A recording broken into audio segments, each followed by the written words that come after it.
Je savais que quelque chose n'allait pas à la seconde où la clé a refusé de tourner. C'était un lundi matin froid de fin janvier, le genre qui flotte dans l'air comme un souffle jamais expiré.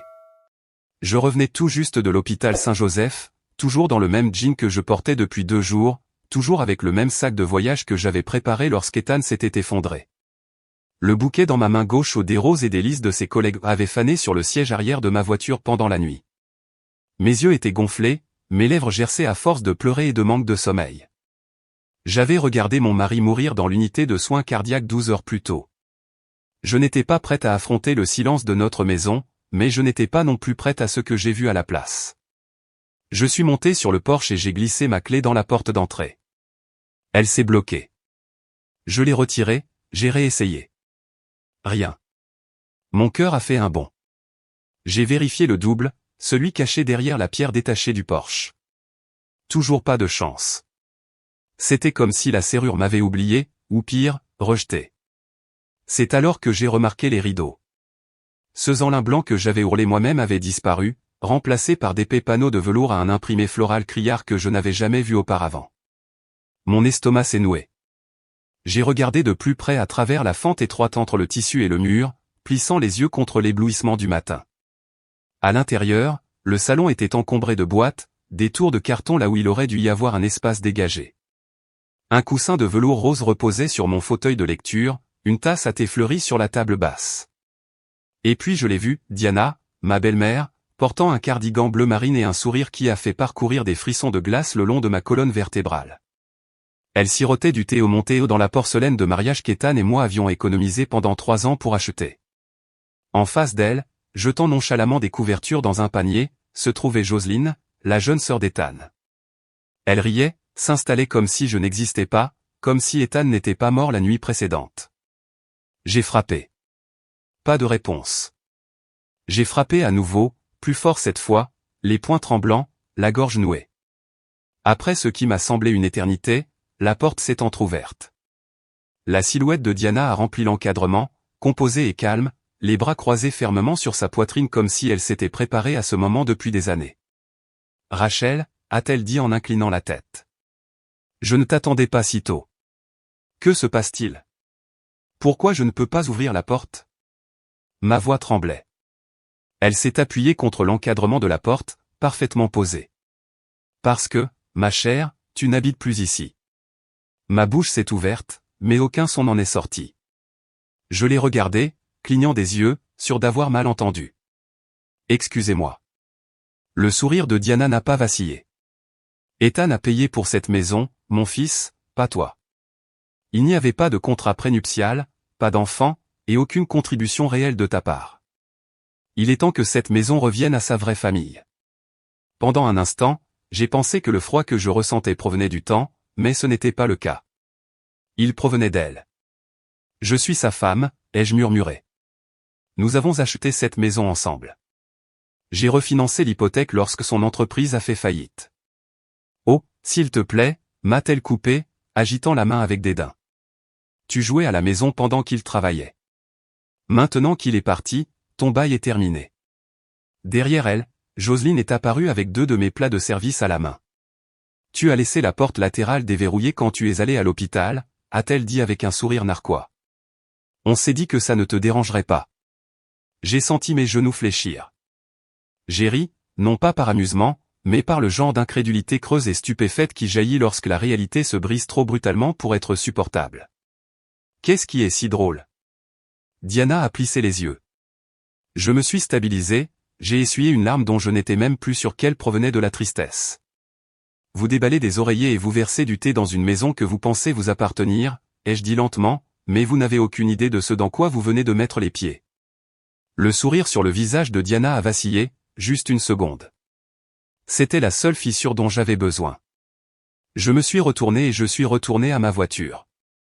Mes clés étaient inutiles maintenant, mais j'avais quelque chose de mieux, quelque chose qu'elle ne connaissait pas encore.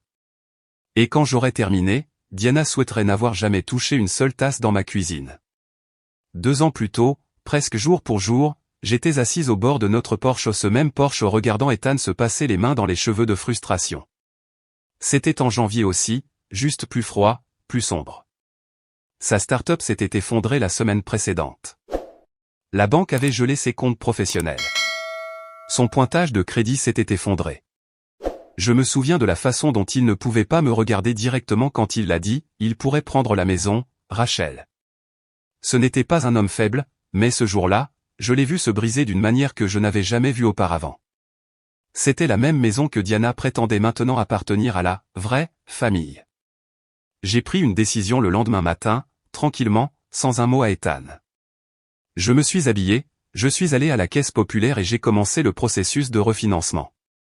J'ai transféré l'hypothèque à mon nom, en utilisant le petit pécule que j'avais économisé depuis que j'avais quitté mon emploi de décoratrice d'intérieur 10 ans auparavant. Je n'en avais parlé à personne, ni à Ethan, ni à mes parents, et certainement pas à Diana. Elle l'aurait utilisé comme preuve qu'il avait échoué en tant qu'homme. Le processus a pris des semaines. J'ai pris un emploi indépendant pour commencer à effectuer les paiements. Ethan ne m'a jamais demandé où allaient les confirmations d'hypothèque, il était trop occupé à se remettre émotionnellement et physiquement. J'ai maintenu les choses à flot, réparé le robinet, budgétisé les courses, peint le couloir. J'ai regardé notre maison survivre grâce à la force de mon silence. Diana, bien sûr, n'a jamais rien su. Elle ne venait que pendant les vacances, ne restait jamais longtemps. Elle détestait le sud, pensait que Savannah était trop humide, trop douce, trop indulgente. J'entendais sa voix résonner dans la chambre d'amis, « Ethan, tu étais fait pour plus que ça, ce papier peint floral et ce jazz de rue. » Et Ethan souriait ce sourire fatigué et me murmurait plus tard au lit, « Elle ne comprend tout simplement pas la paix. » Je n'ai jamais voulu l'affronter, ni à l'époque, ni même maintenant. Je voulais juste de l'espace pour faire mon deuil, être seul dans le seul endroit qui sentait encore son odeur. Au lieu de cela, elle a changé les serrures. Je suis resté assise dans ma voiture devant la maison pendant longtemps après cette confrontation. L'air de janvier s'est infiltré dans mon manteau, mais je n'ai pas bougé. Je n'ai pas pleuré. C'était comme si mon corps ne savait même plus comment réagir. Comment gérer le fait d'être veuve et sans abri le même jour? Finalement, j'ai conduit jusqu'à un motel près de l'autoroute 204, un endroit qui sentait l'eau de Javel, la moisissure et quelque chose de vaguement chimique. J'ai utilisé la carte de crédit d'urgence d'Ethan, la seule encore active, et j'ai loué une chambre pour 3 nuits. Je me suis assise au bord du lit, fixant mon sac. Je n'avais pas emballé de vêtements, seulement des papiers d'hôpital, un livre que je n'ai jamais ouvert, et le dernier message vocal qu'Ethan m'avait laissé la nuit avant que son cœur ne lâche. Je l'ai écouté 1 fois, 2 fois, puis j'ai éteint mon téléphone. Cette nuit-là, je n'ai pas dormi. Je n'arrêtais pas d'imaginer Diana assise dans mon fauteuil, Jocelyne mangeant dans mes assiettes, et le couloir rempli de leurs cartons. Elle n'avait même pas laissé le corps refroidir avant de revendiquer leurs droits. Le lendemain matin, mardi, je me suis réveillé au son des cloches de l'église. Saint-François, en bas de la rue, les sonnait toutes les heures. Je me suis assise lentement, j'ai brossé les nœuds de mes cheveux et j'ai regardé le plafond blanc du motel. Mes doigts me faisaient mal à force d'avoir serré les draps toute la nuit. Ma gorge me brûlait. Et puis j'ai fait quelque chose que je ne m'étais jamais imaginé faire. J'ai pris le téléphone et j'ai appelé les pompes funèbres. Bonjour, a répondu une voix douce. Pompe funèbre Saint-Mathieu, Margaret à l'appareil. Oui, ai-je dit, la voix plus ferme que prévu. Ici Rachel Monroe. J'ai besoin de mettre à jour la liste des invités pour les funérailles d'Ethan Monroe. Un silence. Bien sûr, Madame Monroe. Quelle modification souhaitez-vous apporter? Je n'ai pas hésité. Retirez Diana Monroe et Jocelyne Monroe de la liste. Un autre silence, plus long cette fois. Compris. J'ai terminé l'appel avant qu'elle ne puisse me demander pourquoi. Ce n'était pas de la méchanceté. Ce n'était pas de la vengeance. Pas encore. C'était une limite. La première que j'avais tracée en plus d'une décennie à me taire. Et pour la première fois depuis la mort d'Ethan, j'ai ressenti quelque chose qui ressemblait presque à du contrôle. Mardi après-midi, je suis retourné à la maison non pas par l'avant, mais en faisant le tour du pâté de maison et en me garant discrètement derrière la rangée de haies qui séparait notre arrière-cour de celle des voisins. J'ai attendu, j'ai observé. La voiture de Diana n'était pas dans l'allée. Aucun signe de Jocelyne non plus. La porte latérale, celle qui menait de la buanderie à la véranda arrière, avait toujours eu un loquet défectueux. Ethan avait l'intention de le réparer depuis des mois. Je savais comment l'ouvrir sans un bruit. À l'intérieur, la maison sentait différemment. Pas mauvais, juste étranger. Les désodorisants à la lavande que je détestais étaient partout. Mes photos encadrées avaient disparu des murs du couloir, remplacées par des imprimés de paysages que je ne reconnaissais pas. J'ai ressenti une vive douleur à la poitrine en réalisant que quelqu'un avait réarrangé les coussins du canapé. Le côté du canapé d'Ethan était vide. Pas de couverture, pas de tasse à café, aucune trace. Je n'avais pas le temps de faire mon deuil. J'ai agi rapidement. Le bureau d'Ethan était niché au fond de la maison, entre la chambre d'amis et la buanderie, une petite pièce sans fenêtre remplie de fils, de livres et de l'odeur de son eau de Cologne. Diana détestait cet espace. Elle l'appelait un dépotoir numérique. C'est pourquoi je me suis dit qu'elle n'y toucherait pas. J'avais raison. La pièce était telle qu'il l'avait laissée, chaotique, trop organisée de cette façon que lui seul comprenait. Des papiers empilés en colonnes, des reçus à moitié triés, des clés USB étiquetées de son écriture soignée, tout en majuscules. Je suis resté immobile dans l'embrasure de la porte pendant un moment, laissant le silence s'installer autour de moi comme une seconde peau. Puis je me suis mis au travail. Tiroir du haut, reçu d'un travail indépendant. Deuxième tiroir, carte de visite, ancienne clé USB et un pense-bête lui rappelant d'annuler un rendez-vous chez le dentiste. J'ai fouillé dans tout cela, sans savoir ce que je cherchais, poursuivant simplement un souvenir, ou peut-être une signature, tout ce qui pouvait le relier, lui, cet endroit et moi. Et puis je l'ai vu, un dossier mince et noir coincé entre deux manuels d'instruction sur son bureau. En haut, de sa main indéniable, contrat post-nuptial, ne pas jeter. Je me suis figé. Nous n'avions jamais signé de contrat prénuptial, pas une seule fois. Nous nous étions mariés au milieu de la trentaine, fauchés mais amoureux, nous faisant implicitement confiance. Ethan plaisantait en disant que la paperasse gâchait le romantisme. Mais un contrat post-nuptial ? J'ai ouvert le dossier lentement. À l'intérieur se trouvaient 3 pages imprimées sur du papier à en-tête légale, datées de 2 semaines après notre 2e anniversaire. J'ai cherché mon nom, son nom, les signatures, les termes, et c'était là, sous une clause surlignée, en cas de décès du mari, tous les biens détenus conjointement, y compris les biens immobiliers, doivent être transférés intégralement à Rachel Monroe, sauf indication contraire dans un testament. Il n'y avait pas de testament. Mais ceci était contraignant. Au dos du dossier, j'ai trouvé une feuille de papier de cahier plié. L'écriture était indéniable, l'inclinaison décontractée d'Ethan, une encre plus foncée que d'habitude pour des lignes courtes. Si tu lis ceci, c'est que quelque chose de terrible est arrivé. Si maman essaie quelque chose, montre ceci à ton avocat. Tu sais comment elle est. Garde ceci en lieu sûr. Ratch. J'ai eu le souffle coupé. C'était la première fois que je voyais son écriture depuis l'hôpital. La courbe du « R » de mon nom, la façon dont il signait encore juste « E », comme un mot passé en classe. Mes genoux ont cédé et j'ai dû m'asseoir. J'ai lu le mot 2 fois, 3 fois. Mon cœur me faisait mal avec quelque chose de trop compliqué à nommer, chagrin, justification, culpabilité, peut-être même gratitude. Ethan savait, à un certain niveau, il savait que Diana ne s'arrêterait pas. Et malgré tous ses défauts, il avait essayé. Essayé de me protéger, de la seule façon qu'il connaissait. J'ai glissé le dossier dans mon manteau et j'ai quitté la maison par la porte de derrière, comme j'étais entré. Cette nuit-là, de retour au motel, je n'ai pas dormi à nouveau. Mais je n'ai pas pleuré non plus. Au lieu de cela, je suis resté éveillé à relire le contrat post-nuptial jusqu'à ce que les mots cessent de s'estomper. Au lever du soleil, j'avais appelé Angela Flor, mon ancienne colocataire de l'université devenue avocate spécialisée en immobilier, et j'avais prévu un rendez-vous. Parce que maintenant j'avais les papiers, et juste assez de colère pour les utiliser. Mercredi après-midi est arrivé, gris et apathique, le genre de jour où même le soleil semblait hésiter à se montrer.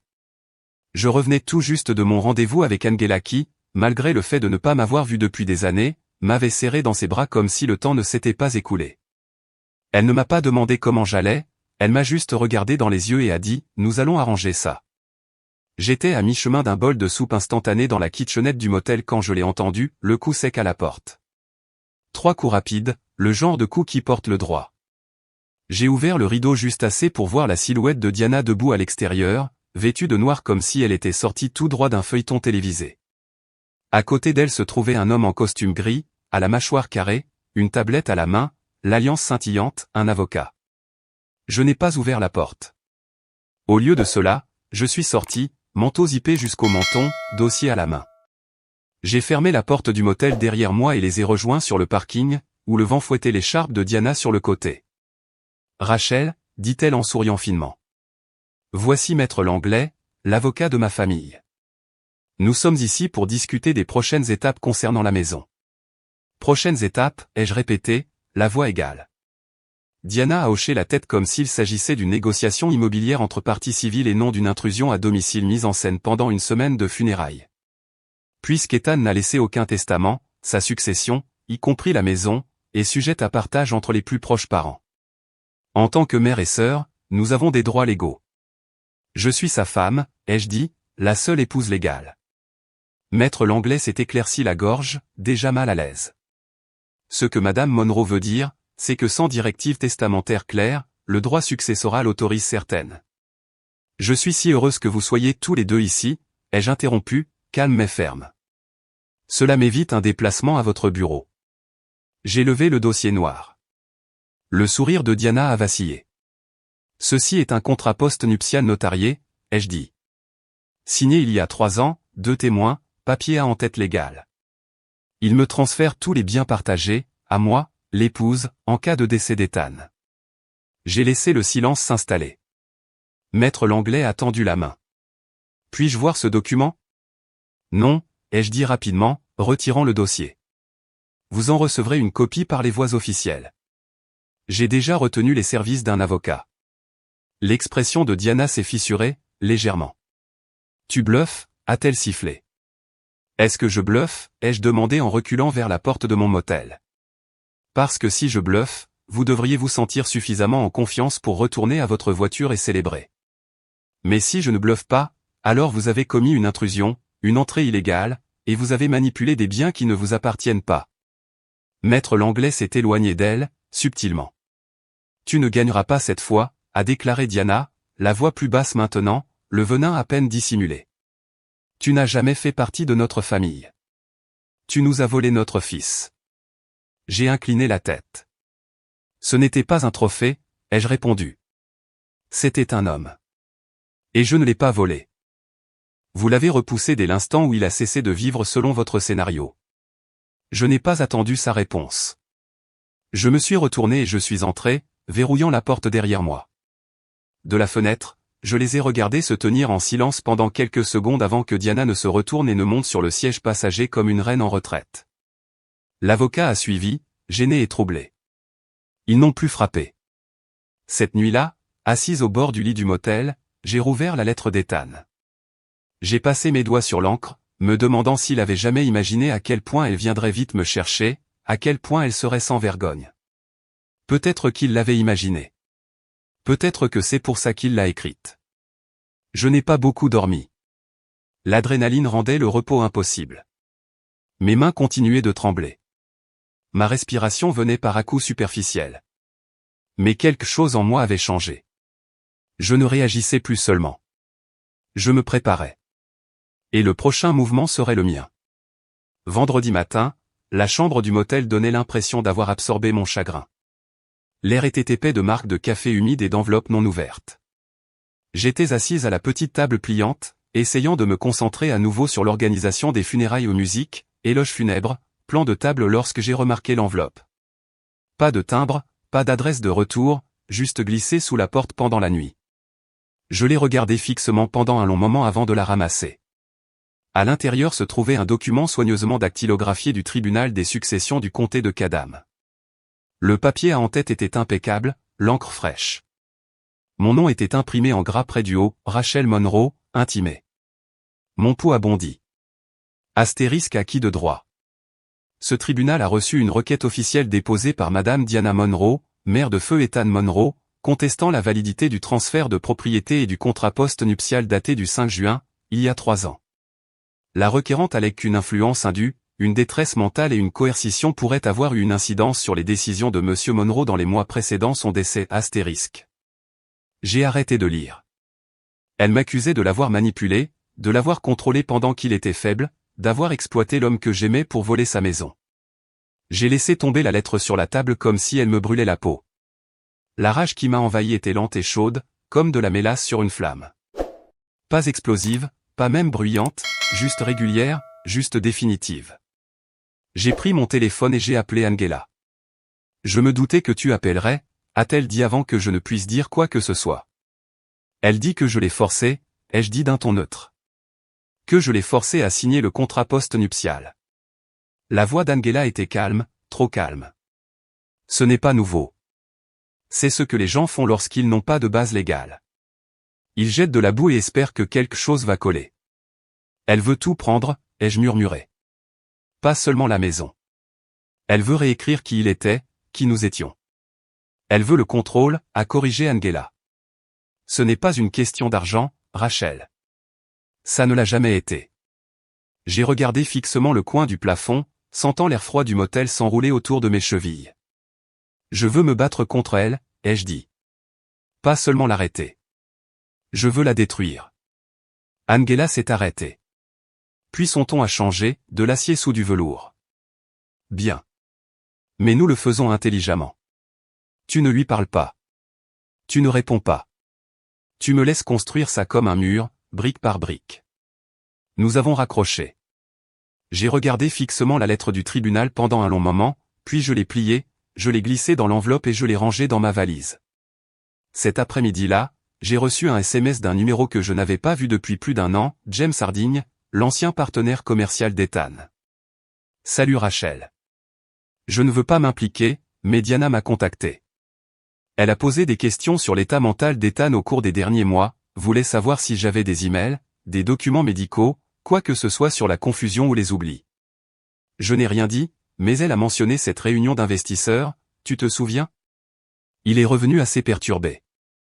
Je voulais juste te prévenir. J'ai regardé fixement le message jusqu'à ce que l'écran s'éteigne. Bien sûr, je me souvenais de ce jour-là. 3 mois avant la mort d'Ethan, il était rentré d'une réunion avec un client, pas les secouer. Il a dit qu'il avait oublié où il s'était garé, oublié le nom du gars qu'il venait de rencontrer. Il a imputé cela au stress, à l'insomnie, à trop de caféine. Mais Diana, elle a dû en avoir vent. Elle était en train de monter un dossier.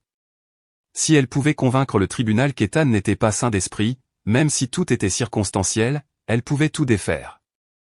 L'influence indue était difficile à réfuter, surtout si elle s'accompagnait de murmures, de familles, inquiètes, et de questions sans réponse. C'est à ce moment-là que je me suis souvenu de quelque chose qu'Ethan avait dit, presque en passant, un soir après le dîner. J'ai un rendez-vous à Saint-Michel la semaine prochaine, avait-il dit. Neurologie. Juste pour exclure des choses. Probablement rien. Je ne l'avais pas accompagné. Il m'avait dit de ne pas m'inquiéter. Je me suis précipité hors du lit, j'ai ouvert ma valise, j'ai sorti le dossier de documents et je l'ai vidé sur le couvre-lit. J'ai tout déchiré, factures de services publics, reçus d'hypothèque, vieilles cartes d'anniversaire, même un rappel du dentiste. Puis, niché dans une pile de courriers non ouverts d'il y a 3 mois, je l'ai trouvé, une enveloppe scellée de la clinique de neurologie de Saint-Michel. Je l'ai ouverte avec des doigts tremblants. Astérisque cher Monsieur Monroe. Suite à votre récente évaluation cognitive, nous avons le plaisir de vous informer que vos résultats se situent dans la plage normale. Aucun signe de déclin cognitif précoce n'a été détecté astérisque. Je l'ai lu 3 fois avant de finalement laisser échapper le souffle que je retenais depuis une semaine. Il allait bien. Et maintenant j'en avais la preuve. Lundi matin. 1 semaine depuis la mort d'Ethan. 5 jours depuis que Diana a déposé la requête. 72 heures depuis que j'ai trouvé la lettre du neurologue qui allait tout changer. Le palais de justice de la rue Montgomery était froid, même au printemps. Banc en acier, sol en marbre, cet écho stérile de chaussures qui cliquettent, de papier qui bruissent et d'accusations murmurées. Angela m'a retrouvé sur les marches, les cheveux en chignon serré, un dossier à la main, le regard perçant. Prête, a-t-elle demandé doucement. Je le suis, ai-je dit. Et je l'étais. Pour la première fois depuis des jours, je me tenais debout, les 2 pieds sur terre. À l'intérieur, la salle d'audience n'était pas pleine, juste quelques personnes éparpillées. Diana au premier rang, vêtue de dentelle noire funéraire, sa posture immaculée, un mouchoir déjà serré comme un accessoire. Jocelyne était assise à côté d'elle, la tête baissée, la parfaite fille en deuil. De leur côté, Maître Langlais, le même homme avec la tablette du motel. Je ne les ai pas regardés. Angela et moi nous sommes assises à la table de l'intimé. Mes mains tremblaient sous la surface, mais j'ai gardé le dos droit. Je n'étais pas là pour supplier. J'étais là pour protéger ce qu'Ethan et moi avions construit. La juge, une femme d'une 60aine d'années avec des lunettes argentées et des yeux fatigués, a ouvert la séance. Maître Langlais a commencé. Sa voix était prudente, douce, conçue pour dépeindre Diana comme une mère inquiète, et non comme une mère amère. Il a parlé de la mort soudaine d'Ethan, des questions sans réponse, des documents signés pendant des périodes de vulnérabilité émotionnelle. Il a évité le mot « coercition », mais l'a laissé planer dans l'air comme de la fumée. Diana a pleuré, une fois, pile au bon moment. Angela s'est levée lentement quand ce fut notre tour. Elle n'a pas joué la comédie. Elle n'a pas élevé la voix.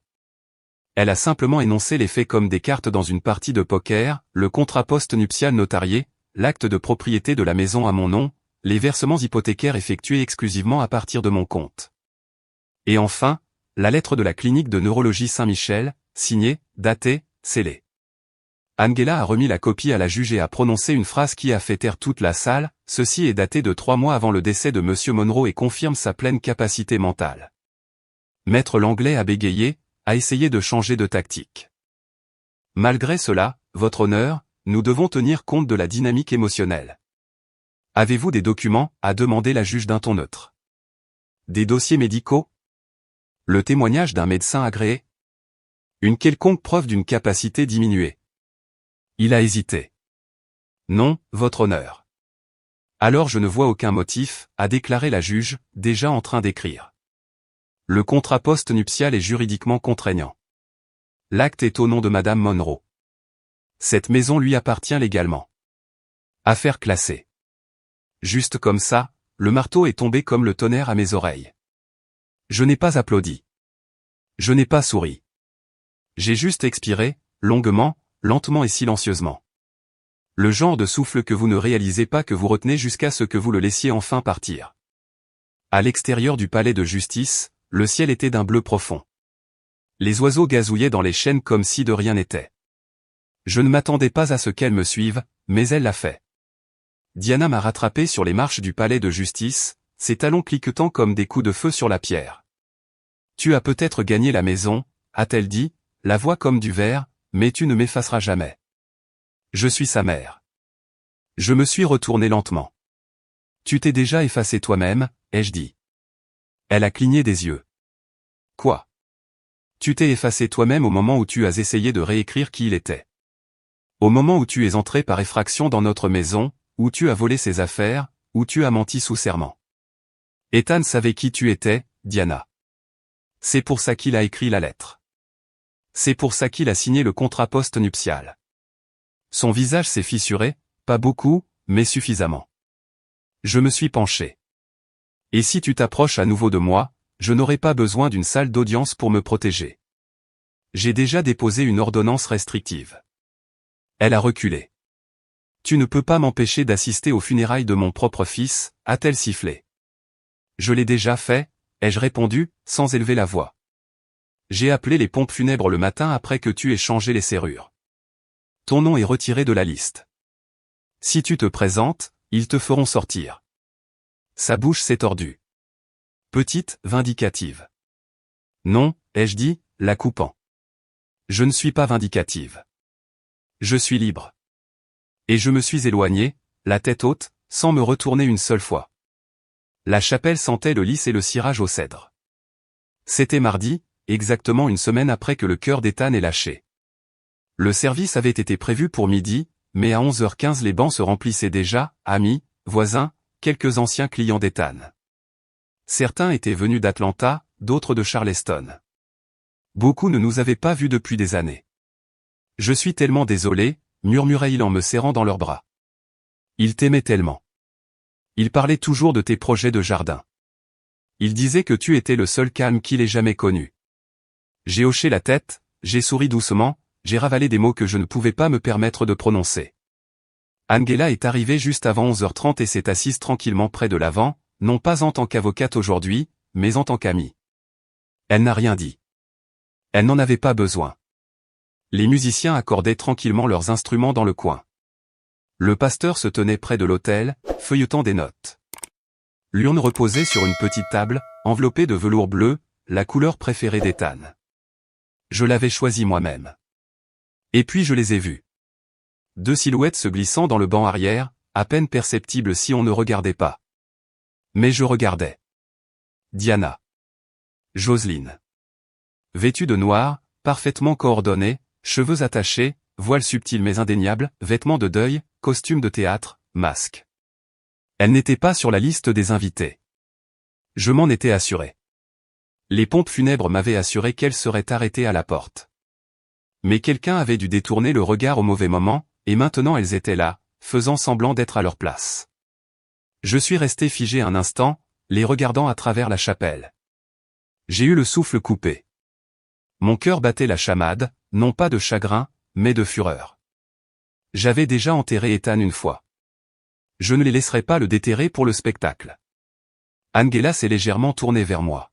« Tu veux que je m'en occupe » a-t-elle murmuré. J'ai secoué la tête. Non. Je le ferai moi-même.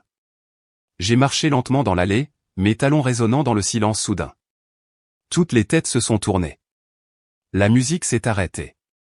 Même le pasteur s'est écarté, sentant quelque chose de sacré en mouvement. Quand j'ai atteint l'arrière, Diana a levé les yeux. Son sourire était mince. Les yeux de Joselyne ont fui les miens. « Vous n'êtes pas censé être ici » ai-je dit calmement. « Nous ne partons pas » a répondu Diana, la voix basse et fière. Je lui ai donné la vie. Alors vous auriez dû respecter ses souhaits. Je suis sa femme, la seule qu'il ait choisie. Mon ton n'a pas changé. Elle s'est redressée, provocante. Tu ne peux pas m'empêcher de pleurer mon propre fils. Pas pleurer, ai-je dit, jouer la comédie. Elle a cligné des yeux. Je vais sortir maintenant, ai-je ajouté, et j'emmènerai le pasteur avec moi. Nous terminerons le service dans un parc, sur un parking, à une table de cuisine. Je m'en fiche. Mais vous n'allez pas rester assise ici et faire comme si vous n'aviez pas essayé de l'effacer. Vous n'avez pas le droit d'utiliser sa mort pour une dignité que vous n'avez jamais méritée. Pendant une seconde, personne n'a bougé. Puis la voix de Joselyne a brisé le silence. Maman, a-t-elle dit doucement, sans croiser le regard de personne. Allons-nous-en. Diana s'est tournée vers elle, stupéfaite. Nous ne sommes pas les bienvenus ici, a ajouté Joselyne. Arrêtons de faire semblant. Elle s'est levée et lentement, Diana l'a suivie. Il n'y a pas eu de scène, pas de cris, pas de tiraillement.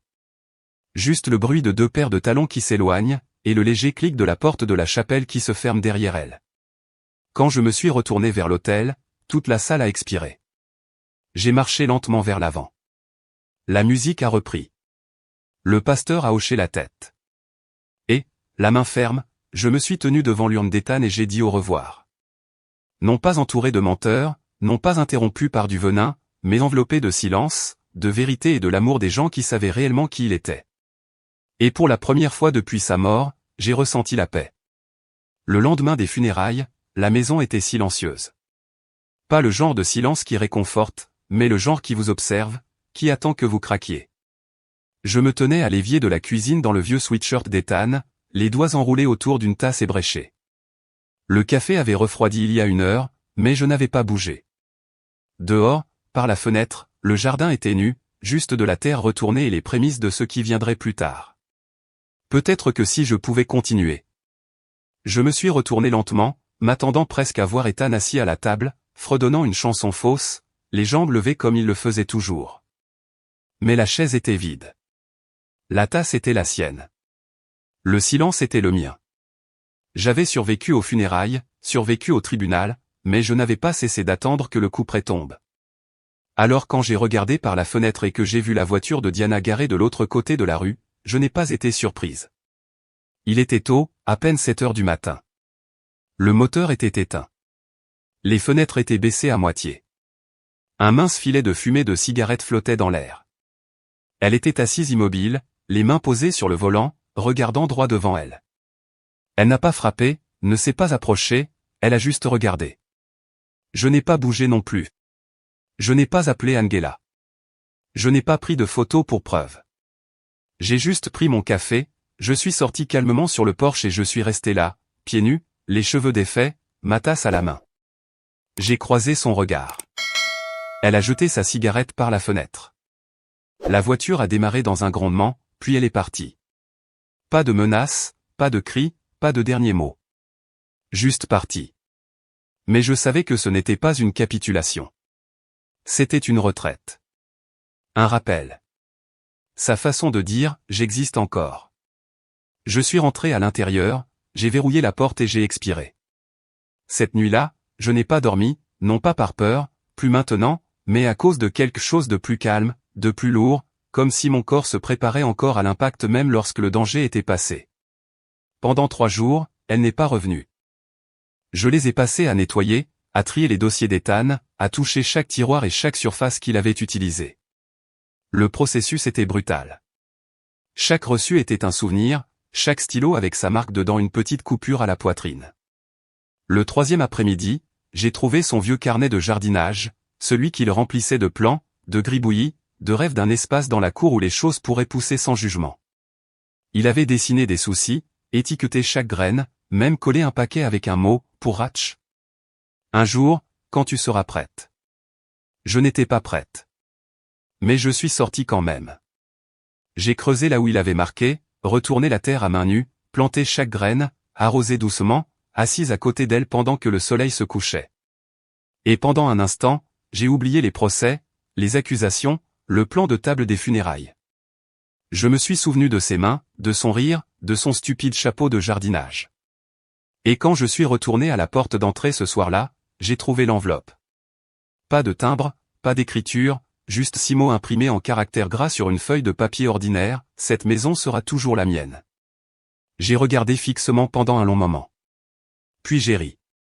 Pas amèrement, pas de rage, juste légèrement, avec quelque chose qui ressemblait à de la libération. Elle n'avait plus rien. Aucune revendication, aucune preuve, aucune présence. Juste 6 mots d'une femme qui avait déjà été retirée de mon testament, de mon mariage, de ma vie. J'ai pris le papier, je suis allé dans le jardin, j'ai creusé un petit trou dans la terre sous le parterre de soucis d'Ethan, j'ai enterré la lettre profondément, je l'ai recouverte de terre, d'engrais. J'ai pensé que peut-être quelque chose de bien en pousserait. J'ai essuyé la terre de mes doigts et j'ai murmuré, tu ne me hantes plus. Puis je suis rentré et j'ai préparé du thé à la cannelle parce qu'Ethan disait toujours que le chagrin avait besoin de quelque chose de doux. Le printemps est arrivé tôt cette année-là. L'air sentait la terre retournée et les fleurs de citronnier. Le jardin à l'extérieur, autrefois juste de la terre sombre et des rêves gribouillés dans le carnet d'Ethan, commençait à s'agiter. Des pousses sortaient de la terre, petites et obstinées. Des choses vertes se frayaient un chemin vers le soleil. Chaque matin, je les regardais avec un café à la main, enveloppé dans la chemise en flanelle d'Ethan. Pas de maquillage, pas d'attente, juste la respiration. Je n'ai plus eu de nouvelles de Diana. Pas de lettres, pas d'appel téléphonique, pas d'autres voitures garées de l'autre côté de la rue. Que ce soit l'ordonnance restrictive, le jardin, ou simplement la vérité qui finissait par s'imposer, je ne savais pas, et je m'en fichais. Elle n'était plus présente, juste une ombre dans le rétroviseur, un passé composé. La maison a changé avec la saison. J'ai peint la chambre d'amis d'un vert sauge doux, j'ai enlevé les photos qu'elle avait remplacées et j'en ai mis de nouvelles, de moi et Ethan au lac, de notre chien Max avant sa mort, de couchers de soleil que nous avions poursuivis au lieu de disputes que nous avions évitées. J'ai nettoyé le bureau, mais j'ai laissé un tiroir intact, son tiroir. Non pas comme un sanctuaire, juste comme une promesse. Certains soirs, je m'asseyais près de la fenêtre et je lui parlais à voix haute du jardin, des soucis, de la façon dont j'étais encore là. Je ne m'attendais pas à des réponses, mais parfois le vent tournait juste comme il fallait, et je me sentais moins seul. J'ai aussi repris le travail. Non par désespoir, mais par choix. J'ai rouvert mon entreprise de décoration d'intérieur, petit à petit, un client à la fois. Une veuve en deuil qui voulait repeindre sa cuisine pour qu'elle ressemble moins à son espace. Un couple de retraités construisant une véranda pour cultiver des orchidées. Une jeune femme qui venait de quitter son fiancé et qui voulait que son appartement lui ressemble à nouveau. Ils ne connaissaient pas mon histoire, mais je voyais des morceaux de moi-même en chacun d'eux. Je concevais comme si je plantais, avec soin, avec vision, avec une sorte de pouvoir tranquille. Un samedi matin, Alors que je taillais le romarin à la fenêtre de la cuisine, j'ai remarqué qu'une enveloppe était arrivée par courrier ordinaire. Pas de menace, juste un chèque, un remboursement des pompes funèbres. La carte à l'intérieur disait « Tu as tout géré avec grâce ». Ethan aurait été fier. Pas de signature, pas d'adresse de retour, mais j'ai reconnu l'écriture. C'était celle de Jocelyne. J'ai glissé le mot au dos du journal de jardinage d'Ethan. Cela ne changeait pas le passé, ne réparait rien, mais c'était quelque chose. Et quelque chose était suffisant. Au début de l'été, les soucis ont fleuri pleinement, une explosion d'or et d'orange si brillante qu'il ressemblait presque à du feu.